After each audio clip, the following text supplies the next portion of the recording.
మరో breaking news చూస్తున్నాం. తిరుమలలో భక్తుల రద్దీ కొనసాగుతుంది. సోమవారం కావడంతో భక్తుల రద్దీ కొంత తక్కువగానే కనిపిస్తున్నప్పటికీ కంపార్ట్మెంట్లో భక్తులు శ్రీవారి దర్శనానికి వేచి చూస్తున్నారు. తిరుమల కొండపై కొంత చల్లదనం ఉన్నప్పటికీ మధ్యాహ్నం నుంచి మాత్రం ఎండ తీవ్రత అధికంగానే ఉంటుంది. దీంతో భక్తులు ఇబ్బంది పడకుండా టీటీడీ అధికారులు అన్ని చర్యలు తీసుకుంటున్నారు. ఆలయ ప్రాంగణంలో నీటిని చల్లుతూ ఎప్పటికప్పుడు చల్లబర్చే ప్రయత్నం చేస్తున్నారు. భక్తులకు ఇబ్బంది లేకుండా అన్ని రకాల ఏర్పాట్లు చేశారు.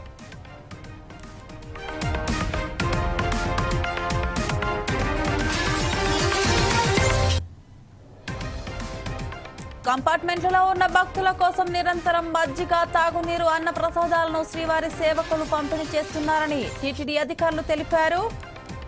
తిరుమలలోని వైకుంఠ క్యూ కాంప్లెక్స్ లోని 9 కంపార్ట్మెంట్లో భక్తులు శ్రీవారి దర్శనం కోసం వేచి ఉన్నారు. ఉచిత దర్శనం క్యూ లైన్ లోకి ఉదయం 7:30 టోకెన్లు లేకుండా ప్రవేశించిన భక్తులకు శ్రీవారి దర్శనం 10 గంటల సమయం పడుతుందని తిరుమల తిరుపతి దేవస్థానం అధికారులు తెలిపారు.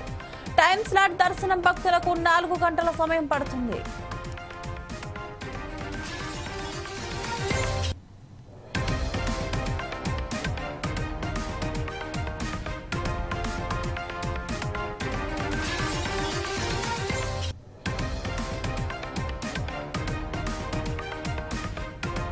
$300 ప్రత్యేక దర్శనం టికెట్లు కొనుగోలు చేసిన భక్తులకు శ్రీవారి దర్శనం 2 నుంచి 3 గంటల సమయం పడుతుంది.